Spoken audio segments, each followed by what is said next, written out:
Finally दोस्तों ये है 2025 का न्यू होंडा एक्टिवा 110 का। ये है TFT metre OBD 2B update के साथ सेकंड टॉप मॉडल। इसके फीचर्स, माइलेज, टॉप स्पीड, नई ऑन रोड कीमत के साथ अगर आप इसको फाइनेंस कराना चाहते हैं तो इसकी मिनिमम डाउन पेमेंट क्या रहने वाली है और 1 साल से लेकर 4 साल तक की इसकी EMI भी आपको इस वीडियो में बताने वाला हूं। अब देखो ये जो एक्टिवा 110 है, नया वाला जो मॉडल आप देख पा रहे हैं, ये एक्टिवा 125 के नए वाले मॉडल से साइज में थोड़ा सा छोटा है। इसकी जो लंबाई चौड़ाई जो हाइट वगैरह वो इसकी आपको इससे थोड़ी इसमें ज़्यादा मिलती है। बाकी यहाँ पर आपको हेलोजन वाले इंडिकेटर मिल जाते हैं और यहाँ पर जो हेडलाइट है ये आपको पुराने वाले एक्टिवा से थोड़ी सी आपको साइज़ में छोटी मिलती है। सेंटर में आपको हाई बीम और अगल बगल में लो बीम का सेटअप दिया गया। हालांकि इसका जो ये जो वाइज़र आप देख पा रहे हैं ये भी पूरा कंप्लीट इसमें बदल चुका है। उसके साथ ही यहाँ पर आपको चाइल्ड सेफ्टी के लिए इसमें आपको लीवर लॉक मिलता है, होंडा की ब्रांडिंग है और एप्रेन में यहाँ पर कोई भी चेंजेस आपको नहीं मिलेगा। थोड़ा सा यहाँ पर आपको क्रोम का ट्रीटमेंट मिलता है एयर वेंटिलेशन के साथ। लेकिन अगर आप एक्टिवा 125 में जाते हैं तो भाई यहाँ पर आपको स्कूटर थोड़ा सा बड़े साइज़ का मिलता है। इसमें थोड़ा सा यहाँ पर क्रोम है, यहाँ भी क्रोम है और साथ में यहाँ पर आपको LED वाली DRL मिलती हैं और इसके जो इंडिकेटर हैं वो आपको ऊपर की साइड में नहीं मिलते हैं, थोड़े से एप्रेन के अगल बगल में दिए गए। अब जैसा कि 110 वाला मॉडल है तो आगे वाला जो इसका फेंडर है आपको मेटल बॉडी का मिलता है। यहाँ पर आपको थोड़ा सा इसको प्लास्टिक से कवर किया गया है। लेकिन एक अच्छी बात इसमें आपको ये नहीं मिलेगी, अगर आप इसमें जाते हैं 110 के किसी भी टॉप मॉडल में तो यहाँ पर आपको डिस्क ब्रेक का कोई भी ऑप्शन नहीं मिलता है। लेकिन 125 के टॉप मॉडल में यहाँ पर आपको कंपनी इसमें disc brake plus alloy wheel यहाँ पर आपको लगा कर देती है। लेकिन इसके टॉप मॉडल में सिर्फ आपको 130 mm की यहाँ पर ड्रम ब्रेक मिलती है, साथ में कॉम्बी ब्रेकिंग का सेटअप मिलता है। दोनों ब्रेक इसकी एक साथ काम करती हैं। 90-90-12 का टायर दिए गए। साथ में यहाँ पर जो एलॉय हैं इसमें फ्रंट में 12 इंच का आपको 5 स्पोक एलॉय मिलता है जो कि सेम एक्टिवा 125 की तरह है। 106 kg का कर्व वेट है और भाई इसमें 1260 mm का व्हील बेस मिलता है और इसमें 162 mm की यहाँ पर आपको ग्राउंड क्लियरेंस आपको मिल जाती है।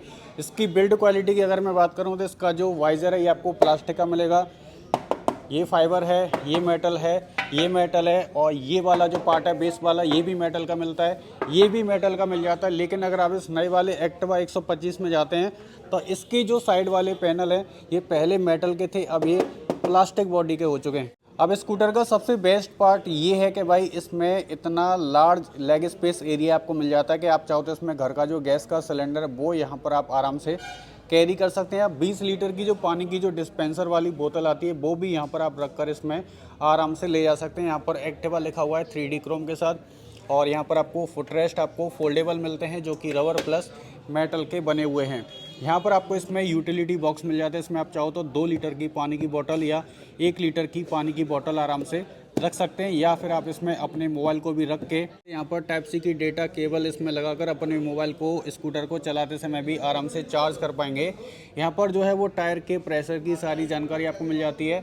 अब ये सेकंड टॉप मॉडल है तो भाई यहाँ पर आपको कंपनी इसमें मैनुअल की लगा कर देती है। यहाँ से आप इसकी सीट को भी ओपन कर सकते हैं, फ्यूल के कैप को भी ओपन कर सकते हैं। सबसे पहले आप ये देखो, अब यहाँ से इसकी सीट मैंने ओपन कर दी है, यहाँ से मैं इसके फ्यूल टैंक को यहाँ पर ओपन कर देता हूँ। तो इस तरीके से आप देख सकते हैं यहाँ पर इसका जो रियर वाला जो फ्यूल टैंक है ये यहाँ पर ओपन हो चुका है। इसमें आपको 5.3 लीटर की यहाँ पर आपको एक्सटर्नल फ्यूल टैंक की इसमें आपको कैपेसिटी मिल जाती है और ये स्कूटर E20 फ्यूल को सपोर्ट करता है। स्मार्ट वाले मॉडल की तरह यहाँ पर भी आपको एक एक्स्ट्रा पार्ट मिलता है। ये वाले पार्ट को अगर आप चाहो तो यहाँ से आप रिमूव करके ना एक्टिवा H स्मार्ट के जो टॉप मॉडल आता है ना उसमें यहाँ पर आपको एक अलग से लॉक सिस्टम मिलता है। इस वाली चाबी से खास करके अगर आप चाहो तो इसकी डिग्गी को यहाँ पर आप ओपन कर सकते हैं। तो ये चीज़ आपको इस वाले मॉडल में नहीं मिलेगी, ये एकदम बेसिक साइज। अब इस नए एक्टिवा 110 में यहाँ पर आपको advance idol start stop system आपको मिल जाता है। इसका फ़ायदा ये रहने वाला है कि अगर आप स्कूटर को नीचे ढलान में उतार रहे हैं तो ये स्कूटर अचानक से किसी भी कंडीशन में बंद हो जाता है तो वहीं पर इसके जो व्हील है वो लॉक हो जाएंगे, आगे पीछे में नहीं बढ़ेगा। ठीक है, तो ये एक सेफ्टी फीचर का यहाँ पर कंपनी ने बढ़िया काम किया है। साथ में यहाँ पर आपको एक नई 4.2 इंच की TFT कलर आपको डिस्प्ले मिलती है। जैसा कि यहाँ पर आपको इसमें RPM मीटर मिल जाता है जो आपको पुराने वाले एक्टिवा में ये चीज़ आपको नहीं मिलती थी। यहाँ पर हेडलाइट की जानकारी दिखा रहा है, यहाँ पर इको इंडिकेटर है, यहाँ पर आपको स्पीडोमीटर मिलता है, डिजिटल में क्लॉक मिल जाती है, यहाँ पर आपको डिजिटल में फ्यूल गॉज मिलता है। यहाँ पर एक सेंसर दिया गया है जिस सेंसर की वजह से अगर आप स्कूटर को धूप में चला रहे हैं तो डिस्प्ले इसकी ब्राइट हो जाती है, अंधेरे में जब ये डिस्प्ले जो है वो संपर्क में आती है तो ये डिस्प्ले यहाँ पर डार्क हो जाती है। जब आप इसकी डिस्प्ले को यहाँ पर ऑटोमेटिक में सेट करोगे तभी ये चीज़ काम करेगी। अब इस मीटर को एडजस्टमेंट करने के लिए यहाँ पर आपको एक जॉयस्टिक बटन मिलती है जो लेफ्ट राइट अप और डाउन के साथ आपको पूरे मीटर को ऑपरेट कराने में मदद करेगी। अब जैसे हम इसके मेनू सेक्शन में अंदर में आते हैं तो यहाँ पर आपको सबसे पहला दिखता है यहाँ पर फ्यूल के अंदर में सबसे पहले हम जाते हैं तो यहाँ पर फ्यूल की रीडिंग देख सकते हैं और आप चाहो तो इसमें रेंज वगैरह भी इसमें आराम से देख पाएंगे कि स्कूटर कितने किलोमीटर और चल जाएगा। उसके नीचे में यहाँ पर आपको ओडोमीटर की जानकारी मिल जाती है। उसके बाद आती है भाई यहाँ पर सेटिंग में फंक्शन है, फंक्शन में ट्रिप ए, ऑटो रीसेट और इको इंडिकेटर और नीचे में डिस्प्ले है। डिस्प्ले को अगर आप चाहो तो टाइप को यहाँ पर आप बार या सिंपल पे सेट करके स्कूटर को आराम से चला सकते हैं। ब्राइटनेस को अगर आप चाहो तो ऑटो या मैनुअल कर सकते हैं, मैनुअल में आप इसको कम ज़्यादा कर सकते हैं। ऑटो पे चलाते हैं तो ये वाला जो सेंसर है जब ये स्कूटर धूप के संपर्क में इसकी जो डिस्प्ले आती है तो तब ये डिस्प्ले ब्राइट हो जाएगी, अंधेरे में ये जो डिस्प्ले वो यहाँ पर डार्क होने वाली है। उसके साथ ही नीचे में यहाँ पर आप चाहो तो इसकी थीम को आप लाइट, डार्क या ऑटो पे सेट कर सकते हैं। फेवरेट इन्फॉर्मेशन आप चाहो तो इसमें कुछ भी सिलेक्ट करके आराम से इसको सेलेक्ट करके चला सकते हैं। उसके बाद यहाँ पर फेवरेट इन्फॉर्मेशन है। अब ये सेकंड टॉप मॉडल है तो भाई इसमें आपको company turn by turn GPS navigation आपको लगाकर नहीं देगी, साथ में आपको इसमें ब्लूटूथ कनेक्टिविटी वाला भी इसमें आपको फीचर्स ढूंढे भी नहीं मिलेगा।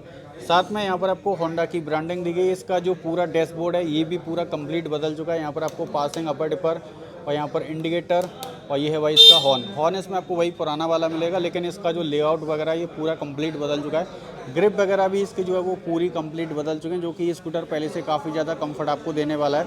अब इसके सीट की अगर हम बात करें तो सीट यहाँ पर आपको काफ़ी लंबी चौड़ी मिल जाती है। चौड़ी काफ़ी ज़्यादा है, लंबी उतनी ज़्यादा नहीं है, लेकिन सीट के अंदर की जो फॉर्म है वो बहुत ज़्यादा मुलायम आपको नहीं मिलेगी, मीडियम सॉफ्ट आपको ये मिलने वाली है। और साथ में 765 mm की 765 mm की यहाँ पर आपको सीट हाइट मिलती है, तो कम हाइट वाले भी इसको आराम से चला सकते हैं। अब इसकी सीट अंडर स्टोरेज को ओपन कर लेते हैं तो लगभग 18 से 20 लीटर का यहाँ पर आपको सीट अंडर स्टोरेज मिलता है, जिसमें कोई भी एलईडी बूट लाइट वगैरह अंदर में आपको नहीं मिलती है। यहाँ पर first aid kit, tool kit वगैरह यहाँ पर आपको मिलती है। सीट के नीचे वाले हिस्से में इसको यहाँ पर थोड़ा सा प्लेस कर दिया है। बाकी रियर में सिंगल पीस यहाँ पर आपको ग्रैब हैंडल मिल जाता है। और उसी के साथ ही अगर हम इसके माइलेज की बात करें तो आपको 45 से 50 kmpl का 1 लीटर पेट्रोल में आपको माइलेज ये स्कूटर आपको निकाल कर देने वाला है। पीछे में एच शेप की हेलोजन वाली टेल लैंप आपको मिलती है। एलईडी वगैरह इसमें आपको नहीं मिलेगी और हेलोजन वाले इसमें आपको बॉडी माउंट इंडिकेटर यहाँ पर दिए गए हैं। अब चाहे आप एक्टिवा 110 लेते हैं या 125 लेते हैं तो दोनों ही स्कूटर में यहाँ पर कंपनी 90-110 प्रोफाइल का इसमें आपको रियर में ट्यूबलेस टायर इसमें ऑफर करती है, जबकि इसमें कंपनी को कम से कम 12 इंच का इसमें आपको रियर व्हील इसमें कंपनी को देना चाहिए ज़्यादा स्टेबिलिटी के लिए। रियर में 130 mm की ड्रम ब्रेक मिलती है कॉम्बी ब्रेकिंग सेटअप के साथ, और यहाँ पर आपको कॉइल स्प्रिंग हाइड्रोलिक वाला एडजस्टेबल सस्पेंशन मिलता है, जो कि पुराने वाले में नॉन एडजस्टेबल सस्पेंशन था। इंजन इसमें वही पुराना वाला मिलेगा, इसमें कोई भी चेंजेस नहीं, लेकिन ये इंजन थोड़ा सा पहले से रिफाइन हो चुका है। लेकिन अगर आप इसके एच स्मार्ट वाले टॉप मॉडल में जाते हैं तो वहाँ पर कंपनी आपको इस टॉप मॉडल में किक लगाकर नहीं देती है, तो लेकिन इसमें आपको किक के सारे बेनिफिट आपको मिल जाएंगे। इंजन और पावर की बात करें तो यहाँ पर आपको 109.51 सीसी का air cooled 4 stroke single cylinder BS6 FI OBD2B compliant वाला न्यू रिफाइन इंजन दिया है। ये इंजन आपको 7.998 PS की लगभग पावर आपको निकाल कर देता है 8000 RPM तक, और ये इंजन आपको 9.05 Nm का टॉर्क आपको मैक्स निकाल कर देता है 5500 RPM तक। इसकी टॉप स्पीड है 85 किलोमीटर प्रति घंटे के आसपास। और भाई जब आप इस स्कूटर को खरीदते हैं तो यहाँ पर कंपनी आपको इसमें ये सेंटर स्टैंड तो यहाँ पर आपको लगा कर दे देती है, लेकिन ये जो साइड स्टैंड है इसके लिए आपको अलग से यहाँ पर पैसे देने पड़ते हैं। अब आपको इसके इंजन और एग्जॉस्ट के साउंड को चेकआउट करा देते हैं भाई।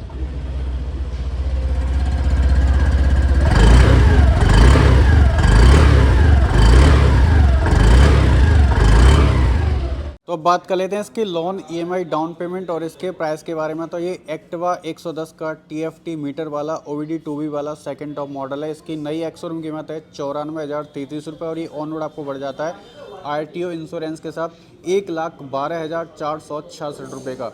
अगर आप इस स्कूटर के लिए कम से कम 15,000 रुपये की डाउन पेमेंट देकर इसको फाइनेंस कराते हैं तो जो रेट ऑफ इंटरेस्ट है वो तकरीबन 9.5% का मैंने यहाँ पर इसमें कैलकुलेट किया, और 15,000 रुपये की डाउन पेमेंट देकर इसकी जो 12 महीने की जो EMI है वो 8,546 की आने वाली है, और 18 महीने 1.5 साल की जो EMI है वो 5,831 की आने वाली है, और 24 महीने 2 साल की जो EMI है वो 4,475 की आने वाली है। 36 महीने की जो EMI है वो 3,122 की आने वाली है और 48 महीने 4 साल की जो EMI है वो 2,448 की आ जाएगी। लेकिन अगर आप इसको 30,000 रुपये की डाउन पेमेंट देकर जमा करके इतने पैसे फाइनेंस कराना चाहते हैं तो 12 महीने की जो EMI है वो आने वाली है 7,230 रुपये की। 18 महीने की जो EMI है वो 4,933 की आने वाली है।